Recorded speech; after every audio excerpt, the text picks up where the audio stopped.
Big Boss Season 7 Episode 37 Again Nora.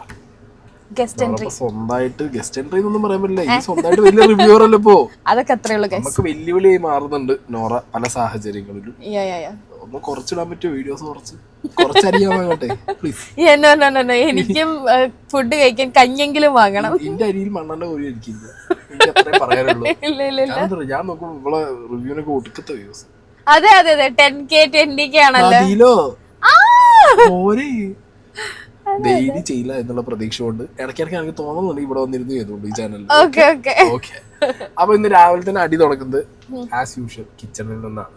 നമ്മളെ സീസണിൽ കിച്ചണിൽ അത്ര അടി ഉണ്ടായിട്ടില്ല. ബിക്കോസ് നമ്മളെ സീസണില് ഒന്നില്ലെങ്കിൽ ഒരാൾക്ക് ഫുഡ് ഉണ്ടാക്കി തരാൻ ഭയങ്കര ഇഷ്ടമായിരുന്നു.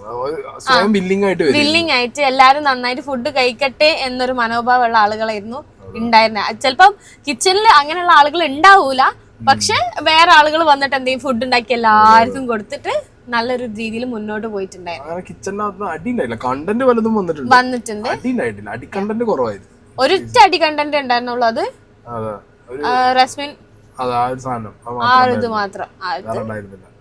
അപ്പോ ഇത് ബിഗ് ബോസ് സീസൺ 7 വേറൊരു സംഭവം ഉണ്ട്, എനിക്ക് ഓർമ്മ ഉണ്ടാറില്ല. ഈ സീസൺ സ്റ്റാർട്ട് ചെയ്ത സമയത്ത് ലാലേട്ടൻ എടുത്ത് പറഞ്ഞു എനിക്ക് ഏറ്റവും ഇഷ്ടപ്പെട്ട സ്ഥലം രാജസ്ഥാനിൽ നടന്ന കല്ലാതെ അതോടുകൂടി തീർന്ന് എന്താണെങ്കിലും ഇന്ന് രാവിലെ ആസ് യൂഷ്വൽ വെസൽ ടീം മസ്താനിയുടെ ക്യാപ്റ്റൻസിയിലുള്ള വെസൽ ടീം പാത്രം കഴുകി വെച്ചില്ല. ഗിസയിൽ കുറച്ച് വൃത്തിയുള്ള ഒരാളാണ്. രാവിലെ ഫുഡ് ഉണ്ടാക്കാൻ വന്ന സമയത്ത് അത് അവിടെ കണ്ടു. ബിന്നിനോട് ചോദ്യം ചെയ്തു. അത് ബിന്നിക്കും അത്ര അത് പറ്റിയില്ല. Binny getting exposed day by day എന്നേ പറയാൻ പറ്റുന്നുള്ളൂ. ബിന്നി ആദ്യം അവിടെ കുറച്ച് അത് സമ്മതിച്ചു കൊടുത്താൽ മതി. അവർ കഴുകാതെ പോയൊരു കാര്യം സമ്മതിച്ചു കൊടുത്താൽ മതി. പക്ഷെ അവർ സമ്മതിച്ചു കൊടുക്കുന്നില്ല. ബിഗ് ബോസ് ഹൗസിനകത്ത് അങ്ങനെയാണല്ലോ, സമ്മതിച്ചു കൊടുക്കാനാണ് പാട്. പിടിച്ച മൊയലിന് 10 കൊമ്പ് തുറയിടിയും. ബിന്നി അതിന്റെ മുകളിൽ പിടിച്ചിരുന്നു. ഗിസയിൽ ഇപ്പൊ ഈ പറഞ്ഞ പോലെ ഒരു നന്മമരം ഫിഗർ ആയിട്ടാണ് അവിടെ പലരും ഗിസൈലിനെ എടുത്തു വെച്ചിട്ടുള്ളത്. അത് പലർക്കും പറ്റുന്നുമില്ല. അത് ബിന്നിക്ക് ഇപ്പൊ പറ്റുന്നില്ല എന്നുള്ളത് ബിന്നി ഇന്നത്തെ റിയാക്ഷനിലൂടെയൊക്കെ മനസ്സിലായി. 10 പേർക്ക് ചായ ഉണ്ടാക്കി കൊടുക്കേണ്ട കഥയൊക്കെ പറഞ്ഞ് അങ്ങനെ ആകെ അടിയായി അവിടെ. ഒന്നാമത്തെ കാര്യം, ഈ സീസണിൽ ഞാൻ പറഞ്ഞല്ലോ, ആദ്യം മുതലേ പറയുന്നു, ഇവിടെ വൃത്തിരേഷൻ സീനാണ്. ഈ സീസണിൽ ഇവർ അടുക്കള കൈകാര്യം ചെയ്യുന്നു. ഈച്ചനെ കാണാൻ പറ്റും. നീ കണ്ടീന്നാ? ഞാൻ ഏതോ ഒരു എപ്പിസോഡിൽ ഇങ്ങനെ നോട്ട് ചെയ്തിട്ടുണ്ടായിരുന്നു. ഈവൻ ലാസ്റ്റ് ഡേ ആണെങ്കിൽ പോലും അവർ അത്രയും ഒരു തൊട്ട ലാലേട്ടൻ കയറി കഴുകി വെക്കോ ചെയ്തില്ലേ, അല്ലെ ഇങ്ങനെ വെള്ളത്തിലാക്കി വെച്ചില്ലേ. ഒരു തരത്തിലുള്ള വിലയും കൊടുക്കുന്നില്ല. അയ്യോ, വീക്കെൻഡ് എപ്പിസോഡ് പറഞ്ഞപ്പോ ഞാൻ ആകെ ഷോക്കായി പോയി. ഭയങ്കര ഡിസ്റെസ്പെക്ട് ചെയ്തിട്ട് എന്നാ കാണിക്ക് എന്നാ വേറെ എന്നൊരു ആറ്റിറ്റ്യൂഡ്. അങ്ങനെ അവിടുന്ന് അടി തുടങ്ങി. ബിന്നി ഏകദേശം ഒന്ന് പൊളിഞ്ഞ് എക്സ്പോസ് ആവാൻ തുടങ്ങി. അത് ശരിക്കും ഇറലവന്റ് അടിയായിരുന്നു. അവിടെ കാര്യമായിട്ട് അടി ഉണ്ടാക്കേണ്ട കാര്യമൊന്നുമില്ല. അവിടെ റനാ ഫാത്തിമ കൃത്യമായിട്ട് പറയുന്നുണ്ടായിരുന്നു എല്ലാവർക്കും ചായ കിട്ടി, ഇനിയിപ്പോൾ കിട്ടാനൊന്നുമില്ല. പിന്നെ പാത്രം കഴുകി വെക്കുന്ന കേസ്, അതൊക്കെ ഒരു ഇൻഡിവിജ്വൽ ഒരു വ്യക്തിയുടെ എന്താ പറയുക, അയാളുടെ ഹൈജീൻ, അയാളുടെ പേഴ്സണൽ റൂട്ടീനൊക്കെ പുറത്ത് എക്സ്പോസ്ഡ് ആവുന്ന പരിപാടിയാണ്. ആ വീട്ടിൽ അങ്ങനെ ആരും ചെയ്യുന്നില്ല എന്നുണ്ടെങ്കിൽ അവർക്ക് അങ്ങനത്തെ കാര്യങ്ങളിൽ ലാക്കിംഗ് ക്വാളിറ്റി എന്നേ പറയാനുള്ളൂ. ആ കാര്യം ലാലേട്ടൻ എപ്പോഴും പറയാനുണ്ട്. ലാലേട്ടനടക്കം സ്വയം പാത്രം കഴുകി ഇപ്പോഴും അങ്ങേര് കഴിച്ച പാത്രം അങ്ങേര് കഴുകുന്ന ഒരു വ്യക്തിയെന്ന് പറയുന്നുണ്ട്. അതെല്ലാരും ചെയ്യേണ്ട ഒരു കാര്യമാണ്. ബേസിക് മാനേഴ്സ് ആണ്. കീപ്പ് ചെയ്യുന്നില്ലെങ്കിൽ അല്ലെ ഒന്നും പറയാനില്ല അതിനൊന്നും. പിന്നെ അഗൈൻ ആദില നോറ ഇന്നത്തെ ഒരു എൻറ്റയർ എപ്പിസോഡിൽ അവരുടെ പ്ലാനിങ് ആൻഡ് പ്ലോട്ടിങ് ഗൈസ് ഒരു രക്ഷയില്ല. എക്സെപ്ഷണൽ ആണ് അവർ ഓരോ കാര്യങ്ങൾ പ്ലാൻ ചെയ്യുന്നത്. നൂറയ്ക്കൊരു പവർ ഉണ്ടല്ലോ, മറ്റേത് ഒരാളെ നോമിനേറ്റ് ചെയ്യാൻ. നൂറ തിങ്ക് ചെയ്ത് കൺഫ്യൂസ് ആയപ്പോ ആദ്യം ഇട്ട് കൊടുത്തൊരു കൊടുക്കലുണ്ട് ആര്യന്. അതായത് എല്ലാരും തിങ്ക് ചെയ്യുന്ന ആളെ പിടിച്ചിട്ട കാര്യമല്ല, ആരും തിങ്ക് ചെയ്യാതെ എസ്കേപ്പ് അടിക്കുന്ന ഒരാളെ ഇടണം. അത് ചെറുതായിട്ടൊന്ന് വാളി, ബിക്കോസ് അവർക്ക് ഷാനവാസിന് ഇടായിരുന്നു. ബട്ട് ഷാനവാസ് ഇപ്പൊ ഇവരുടെ അടുത്തൊരു വലിയേട്ടൻ കാട്ടിട്ടാണ് നിൽക്കുന്നത്.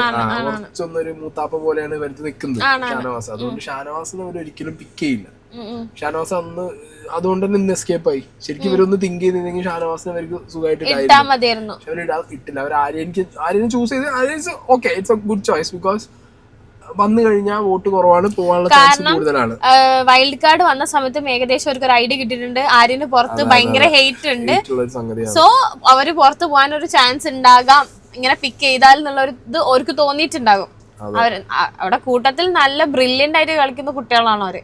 അപ്പം അവർ ആ ഒരു കാര്യം എക്സിക്യൂട്ട് ചെയ്ത മാതിരി എനിക്കും ഫീൽ ചെയ്തത്. അതിനുശേഷം ഇവര് മറ്റേ അനീഷിന് പേരിട്ടിരിക്കുകയാണ്. അനീഷ് പേരിട്ടിട്ട് സുപ്രഭാതം ബിഗ് ബോസിൽ നിന്നാണ് ഇവർ ആ പേര് കൊണ്ടുവന്നിട്ടുള്ളത്. അത് ഭയങ്കര പ്രവോക്കിംഗ് ആയി അനീഷിനെ പ്രവോക്ക് ചെയ്തത് ഈ സീസണിൽ ആദിലും നോറയാണ്. ഒന്ന് ആദിലും നോറയും അനീഷ് പോയിരിക്കുമ്പോൾ ലെഫ്റ്റും റൈറ്റും പോയിരിക്കുക, മോർണിംഗ് ടാസ്കിൽ ലെഫ്റ്റും റൈറ്റും പോയിരിക്കുക, കൗച്ചിൽ വന്നിരിക്കുന്ന സമയത്ത് അവിടെയും ലിവിംഗ് റൂമിൽ വന്നിരിക്കുമ്പോൾ ഇതിനു മുമ്പും അവന്റെ സീറ്റ് അവൻ ഇരിക്കുന്ന സീറ്റിൽ നിന്ന് അവനെടുത്ത് മാറ്റിട്ട് ഇപ്പൊ ലാലേട്ടൻ പോലും അവിടുന്ന് മാറ്റി വേറെ സ്ഥലത്തേക്ക് ഇരിക്കാണ്. ഇനീഷ്യൽ എവിടുന്നാ വരുന്ന ഈ ഒരു ഐഡിയ എവിടുന്നാ വന്നേ? അവര് ഈ സീസൺ മൊത്തം നോക്കുന്ന ഒരു കാര്യം എന്താ വെച്ചെങ്കിൽ, ആദ്യമേ അനീഷ് ഒറ്റപ്പെട്ട് കളിക്കാൻ നോക്കിയപ്പോ അവർ അനീഷിനെ പോയി പൂട്ടി. പിന്നെ അനുമോൾ ഒറ്റപ്പെട്ട് കളിക്കാൻ തുടങ്ങിയപ്പോ അനുമോളെ പോയി പൂട്ടി. പിന്നെ ബാക്ക് ടു ഇപ്പൊ അനീഷ് വീണ്ടും ഒറ്റപ്പെട്ട് കളിക്കാൻ തുടങ്ങിയതാണ്. വീണ്ടും അനീഷിനെ തന്നെ വന്നവര് പൂട്ടും ചെയ്തു, പ്രവോക്ക് ചെയ്യുകയും ചെയ്തു. സാധാരണ ഷാനവാസ് പ്രവോക്ക് ചെയ്യുന്നു, അനീഷിന് അങ്ങനെ ഏൽക്കാറില്ല. അതൊരു ടൈപ്പ് ഓഫ് രീതി. പിന്നെ സോറി പറയുന്ന അല്ല, ടിക് ഫോർ ടാക്ക് ആണ്. അത് തമാശ രീതി പോകുന്ന സാധനം. പക്ഷെ അനീഷിന് പൊളിഞ്ഞത് ഇവരുടെ ഈ സാധനമാണ്. ഇവരുടെ ഈ വിളി ആകെ മൊത്തം അനീഷ് ഇങ്ങോട്ട് പറ്റ കൈവിട്ട് പോയൊരവസ്ഥയിലായിരുന്നു അനീഷിന്റെ ആ ഒരു അറഗൻ ഫേസ് ശരിക്കും ഇന്ന് അങ്ങോട്ട് പുറത്ത് വന്നിട്ടുണ്ടായിരുന്നു. പക്ഷെ അനീഷ് പിന്നെ ഇപ്പൊ ഈ പറഞ്ഞ പോലെ ഇതെല്ലാം കണ്ടന്റ് ആണ് എനിക്ക് എന്നുള്ളൊരു മൂഡിലാണ് അനീഷ് പോണേന്നുള്ളത് കൊണ്ട് അനീഷിന് ഒരു 4 അടി എവിടെന്നെങ്കിലും ഉണ്ടായാൽ തന്നെ അത് സമാധാനം എന്ന് പറഞ്ഞു നടക്കുന്ന ഒരു സ്കീമിലാണ് അനീഷ് മുന്നോട്ട് പോകുന്നത്. അതിനുശേഷം എഗെയിൻ ഇവർ ആര്യനെ നൂറ പിക്ക് ചെയ്യുന്നു. ആര്യൻ എന്തുകൊണ്ടോ മനസ്സിലായി തോന്നുന്നു, ആദിലാണോ എന്നുള്ളൊരു സ്കീം തോന്നിയോന്ന് എനിക്കറിയില്ല, ഫ്ലാഷ് ആയോന്ന് അറിയില്ല, അതോ ഞോന്റെ പൊട്ടത്തലാണോ എന്നറിയില്ല. പക്ഷെ അവിടെ അവര് ഗെയിം കളിച്ച്, അതായത് നൂറ് അവിടെ ഇരിക്കുന്നു, ബാക്കിൽ ആദിലിരിക്കുന്നു. ഇവൻ ആര്യൻ നിന്നോടല്ല മറ്റോ ആദിലിനോടോ വർത്തമാനം പറയുമ്പോ ആദിലെ നൂറേനെ ഒരു ആലുവ മണപ്പുറത്ത് കണ്ട പരിചയം പോലും ഇല്ലാത്ത പോലെ അവള് പലതും പറയും, നമുക്ക് സംസാരിക്കടാന്ന് പറഞ്ഞിട്ട്. കുറച്ചു മുമ്പ് ആദിലാണ് ഇട്ട് കൊടുത്ത നൂറയ്ക്ക് ഇട്ട് കൊടുത്തത് ആദിലാണ് ആര്യനെ. എന്നിട്ട് ആര്യന്റെ മുന്നിൽ ഇവര് വേറൊരു ഗെയിം. ശരിക്കും ആര്യൻ നിക്കുകയാണെങ്കിൽ ആര്യൻ അതിൽ ആലേട്ട വീക്കെൻഡ് എപ്പിസോഡ് ഇട്ട് കാണിച്ചു കൊടുക്കണം. ഗുഡ് കോപ്പ് ബാഡ് കോപ്പ് ഇല്ലേ, അത് സൂപ്പർ ഗെയിമാണ്. അത് രണ്ടുപേരുണ്ടാവുന്ന സമയത്ത് അവർ രണ്ടുപേരും നല്ല അണ്ടർസ്റ്റാൻഡിങ് ഉണ്ടെങ്കിലേ, അവർ അണ്ടർസ്റ്റാൻഡിങ് ഉണ്ടായിട്ട് അവർക്ക് ഇത്ര ബ്രില്യന്റ് ആയിട്ട് അവിടെ എക്സിക്യൂട്ട് ചെയ്യാൻ പറ്റുന്നത്. അത് സൂപ്പർ ആയിട്ട് അവർ കളിച്ചു. അതിനുശേഷം പിന്നെ അനീഷിന് എന്തായാലും എന്ത് ചെയ്യാൻ പറ്റില്ല, ആരെയും പിടിച്ച് നോമിനേറ്റ് ചെയ്യാൻ പറ്റില്ല എന്നുള്ളൊരു സ്കീമുണ്ട്. പിന്നെ ഡയറക്റ്റ് നോമിനേഷനിൽ ഇട്ടിട്ടുള്ളത് ഇവരെയാണ്, നമ്മളെ ആര്യനെ പിടിച്ചിടുകയും ചെയ്തു. പിന്നെ അങ്ങോട്ട് എല്ലാവരും പോയിട്ട് കൺഫെഷൻ റൂമിൽ പറയുന്ന കാര്യങ്ങൾ ചിലർക്ക് ക്ലാരിറ്റി ഉണ്ട്. നോമിനേഷൻ കൊടുക്കുന്ന സമയത്ത് ചിലർ പേഴ്സണൽ ഗ്രഡ്ജ് വെച്ചിട്ട് തന്നെ സംസാരിച്ച് പോകുന്നുണ്ട്, ചിലർ വളരെ പക്ക ക്ലാരിറ്റി തന്നെ എന്ത് പറയുന്നുണ്ട്, ആരൊക്കെ എങ്ങനെയൊക്കെ നോമിനേറ്റ് ചെയ്യണോ അവരുടെ ലിസ്റ്റ് എന്തൊക്കെയാന്ന് പറയുന്നുണ്ട്. അപ്പോൾ ഇതിനകത്ത് വന്നിട്ടുള്ളത് നോമിനേഷനിൽ വന്നത് ആര്യൻ, ലക്ഷ്മി, മസ്താനി, പ്രവീൺ, സാബുമാൻ. അത് വൈൽഡ് കാർഡിന്റെ ഇതും പിന്നെ ഈ നൂറയുടെ ഡയറക്റ്റും. പിന്നെ വോട്ട് ബേസിൽ വന്നത് ആദിലക്ക് 7 വോട്ട് കിട്ടി. അത് വീട്ടുകാർക്ക് മനസ്സിലായി തുടങ്ങി ആദില നൂറ ഫീൽ ചെയ്ത് തുടങ്ങി. അതുകൊണ്ട് അവർ ആദിലേക്ക് 7 വോട്ട് ഇട്ട് പിടിച്ചു. ബിന്നീനെ പറഞ്ഞവര് പലരും എന്ന് പറഞ്ഞത് ബിന്നിന്റെ ഡബിൾ ഫേസ് ആണ്. അത് പിൻ പോയിന്റ് ആയിട്ട് വീട്ടിൽ വ്യക്തമാവാൻ തുടങ്ങി എല്ലാവർക്കും. Binny is a crooked gamer with a double face എന്നുള്ളത് ഏകദേശം എല്ലാവർക്കും എക്സ്പോസ്ഡ് ആയി തുടങ്ങി. അതുകൊണ്ട് ബിന്നിക്ക് വോട്ട് കയറി. അത് കഴിഞ്ഞിട്ട് റന ഫാത്തിമയ്ക്ക് എനിക്ക് തോന്നുന്നത് ഇപ്പോഴും അധികം ആർക്കും പിടിയും കൊടുക്കുന്നില്ല. അത് മാത്രമല്ല, പിടി കിട്ടിയാൽ തന്നെ റന ഫാത്തിമ ഓരോ ആഴ്ച ഗെയിം മാറ്റുന്നുണ്ട്. അവളുടെ ഒരു ഡിസഡ്വാൻറ്റേജ് എന്ന് പറയുന്ന അവളെ സൗണ്ട് ആണ്. അവള് ഓക്കെ സൗണ്ടും ഒക്കെ ഇടയ്ക്ക് ഡിസ്റെസ്പെക്ട്, അതിപ്പോ എല്ലാരും ഡിസ്റെസ്പെക്ട് ചെയ്യുന്നുണ്ട്. അപ്പൊ എടുത്ത് പറയാം, ബട്ട് അവളുടെ ഒരു ഏജ് വെച്ച് അവള് കളിക്കുന്നുണ്ട്. പിന്നുള്ളത് അനു ഓബിയസ് ആണ്. പിന്നെ കുറെ ആൾക്കാർ അനുവിനെ വന്ന് പറയുന്നുള്ള കാര്യം ഉറപ്പാണ്. Abhilash is getting expose. ഗിസയിൽ വന്ന അഭിലാഷിനെ പറഞ്ഞത് പിൻ പോയിന്റ്സ് അനുവാണ്. ബിക്കോസ് അഭിലാഷ് സേഫായിട്ട് അങ്ങനെ ഇടയിൽ കൂടി പോകാനുള്ളൊരു പോകാനുള്ളൊരു ശ്രമത്തിനിടയിലാണ് അതിങ്ങനെ പിടിച്ചു പൊക്കിയിട്ടുണ്ട്. പിന്നെ അക്ബർ, നിവിൻ, അനീഷ് 2 വോട്ട് വെച്ചേ കിട്ടിയുള്ളൂ. അത് പലതും പേഴ്സണൽ ആയിട്ടുള്ള എതിരെ വന്ന വോട്ടുകളും പരിപാടികളും മാത്രമായിട്ട് എനിക്ക് തോന്നിയത്. അതിനുശേഷം പിന്നെ വന്നത് ക്യാപ്റ്റൻസി ടാസ്കിന്റെ പരിപാടിയിൽ നമ്മളുടെ ഇവൻ ജയിച്ചു, അഭിലാഷ് ജയിച്ചിട്ടുണ്ട് ക്യാപ്റ്റൻസി ടാസ്കിൽ. അഭിലാഷ് ജയിക്കാന്ന് പറഞ്ഞു കഴിഞ്ഞാൽ അത് കുറച്ച് എന്താ പറയുക, ട്രിക്കി ആയിട്ടുള്ള ഗെയിമാണെന്ന് വെച്ച് കഴിഞ്ഞാൽ കൈൻഡ് ഓഫ് ട്രിക്കി ഗെയിമാണെന്ന് പറയാൻ പറ്റും. ബട്ട് അങ്ങനെ വലിയൊരു ട്രിക്കി ആയിട്ടുള്ളൊരു ഐറ്റം ആയിട്ട് എനിക്ക് തോന്നിയതുമില്ല. അത് കുറച്ച് സ്പീഡി ആയിട്ട് ചെയ്യാൻ ഗിസയിൽ ഓൾമോസ്റ്റ് കംപ്ലീറ്റ് ചെയ്യാൻ നിന്ന സമയത്താണ് അഭിലാഷ് ആ ഒരു ബോൾ വെച്ചിട്ടുള്ള ഗെയിം അവിടെ തീർത്തത്. ഇതിനിടയിൽ കൂടി പുട്ടിന് തേങ്ങ പോലെ നിവിൻ്റെ ഒരു ചെറിയൊരു കണ്ടന്റ് വന്നു പോയത് ഈ പൻസാര പറഞ്ഞിട്ട് അടങ്ങനെ കിട്ടി. അടങ്ങര കിട്ടി ഇൻ ദ സെൻസ് ഇവന് നമ്മളുടെ ജിഷിന് ഒരു കാര്യം ഉണ്ടായിരുന്നില്ല, ചുമ്മാ വന്ന് മേടിച്ചിട്ട് പോയതായിരുന്നു അതിൻ്റെ ഇടയിൽ കൂടി, അതൊരു വഴിക്കാണ്ട് പോയി. പിന്നെ ആദില നോറയൊക്കെ ഇപ്പൊ എനിക്ക് തോന്നുന്നു അവർക്ക് ഇപ്പം ഒരുപാട് ഓപ്പർച്യൂണിറ്റി കിട്ടിയ മാതിരി ഫീൽ ചെയ്യുന്നുണ്ട്. ഒന്നാമത് അവരുടെ പ്ലാൻ എന്താന്ന് ബിഗ് ബോസ് കാണിക്കുന്നുണ്ട്. അല്ല, ബിഗ് ബോസ് കൂടുതൽ അവർ എക്സ്പ്ലോർ ചെയ്യാൻ തുടങ്ങി, അവരുടെ കണ്ടന്റുകൾ പുറത്ത് വിടാൻ തുടങ്ങി. കാരണം അവര് ഇപ്പൊ ഒരു ഗിയർ മാറ്റിയിട്ട് ഫാമിലിന്റെ സാധനങ്ങൾ ഇടാൻ തുടങ്ങി. ഫാമിലി വരണം, പെങ്ങന്മാര് സംസാരിക്കണം, പെങ്ങന്മാര് വന്ന അടിപൊളിയായിരിക്കും, ആ ഒരു സംഗതി പുറത്തേക്ക് കൊടുക്കാൻ തുടങ്ങി അവര്. ഓരോന്നായിട്ട് ഒറ്റയും തെറ്റിയായിട്ട് രണ്ടാളത് കൊടുക്കാൻ തുടങ്ങി. നൂറ കുറച്ചും കൂടി എക്സ്പ്രസീവ് ആയിട്ട് ആ കാര്യങ്ങൾ കൊടുക്കാൻ തുടങ്ങി. അതെങ്ങനെ അവര് ഓരോന്നായിട്ട് കൊടുക്കാൻ തുടങ്ങുന്നത് ആക്ച്വലി എന്താ പറയാ, ഗെയിം പ്ലാൻ മാത്രമല്ല, പക്ഷെ ഇതിന് ഭയങ്കര ഒപ്പോസ് വരാനുള്ള ഒരു സാധനം തോന്നുന്നു. ഇന്നിപ്പോ ഞാൻ കണ്ട അവരുടെ വളരെ ലവബിൾ ആയിട്ടുള്ള കുറച്ച് മൊമെന്റ്സ് ഉണ്ടായിരുന്നു. അതിന് നോറയും കൂടി വളരെ ലവബിൾ ആയിട്ടുള്ള ഒരു ആ കപ്പിൾസിന്റെ ഭയങ്കര എന്താ പറയാ, ഭയങ്കര രസമുള്ള ക്യൂട്ടായിട്ടുള്ള കുറെ മൊമെന്റ്സ് ആയിരുന്നുണ്ടായിരുന്നു.